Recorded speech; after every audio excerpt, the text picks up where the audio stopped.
¿Qué tal? Muy buenas, bienvenidos a su cita con los mercados financieros de la mano de Beca. Una de las noticias más importantes durante la semana pasada en el plano deportivo era la renovación de Fernando Alonso con Aston Martin por más años, hasta el 2026.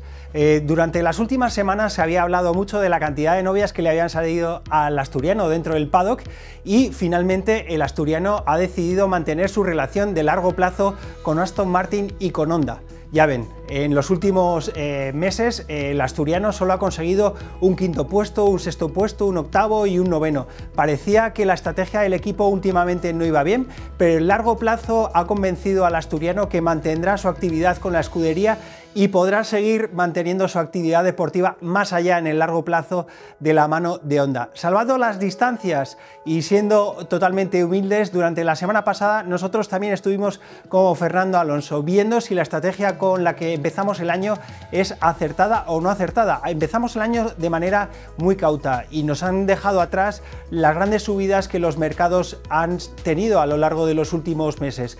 Las bolsas han subido más de un 10%, al final de la semana pasada no han subido tanto, pero este escenario nos ha hecho replantearnos en más de una vez si aquellos que nos siguen en el largo plazo los tenemos bien enfocados o no los tenemos bien enfocados. Después del dato de inflación de la semana pasada en Estados Unidos, con niveles que sorprendían, con el 3,5% en la parte general y con niveles del 3,8% en la parte subyacente, nos hacen perseverar en nuestra idea en la que la inflación será más dura durante los próximos meses y será difícil la última milla a la hora de recortar precios, y vemos en la segunda parte del año una menor expectativa de crecimiento como consecuencia de una minoración dentro del consumo por un empeoramiento dentro de la tasa de desempleo. Con lo cual nosotros perseveramos en nuestra posición cauta y estamos manteniendo las carteras bastante más bajas en riesgo de lo que parece que la industria está manteniendo las suyas. Ahondando un poquito más en la parte de precios, durante la semana pasada vimos con preocupación no solo ese dato general y subyacente en la parte de IPC norteamericano, sino también si rascamos en la parte más super subyacente y anualizamos lo que estamos viendo en los últimos 3 meses, el IPC está creciendo a tasas del 8%. Con esto es normal ver la semana pasada muchos comentarios de muchos miembros de la Reserva Federal que no ven urgencia en recortar tipos de interés, y esto ha hecho que las expectativas de recortes de tipos de interés para Estados Unidos bajen hasta niveles de 40 puntos básicos. Sí, 40 puntos básicos, cuando a principios de año el mercado estaba descontando 150 puntos básicos de recorte. Así, las últimas palabras del exsecretario del Tesoro, Larry Summers, están resonando por todo el mercado, porque dice que casi el siguiente movimiento del mercado debería de ser una próxima subida de tipos de interés.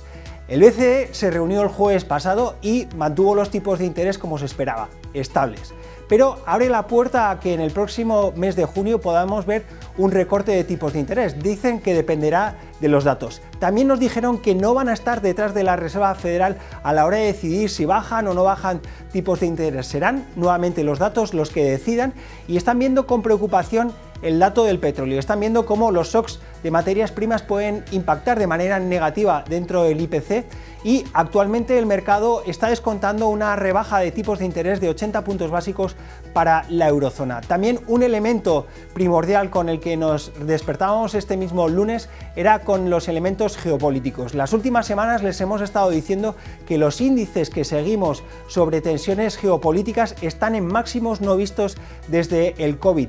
Y esto se ha plasmado durante este fin de semana con un ataque de Irán a Israel, con más de 300 dispositivos lanzados sobre Israel, y que a esta primera parte de la sesión del lunes no le está afectando tanto, y me refiero a los mercados financieros. Estamos viendo subidas de los índices de renta variable, bajadas en los precios de los bonos, bajadas en los niveles de volatilidad, y es que parece que este ataque tan telegrafiado por parte de Irán, que avisó con 72 horas a los aliados, no parece una gran escalada dentro del conflicto bélico. Ahora todos estamos a la espera de cuál será la relación y la reacción de Israel después de que Biden les haya dicho de que no estará detrás de cualquier represalia de Israel respecto a Irán.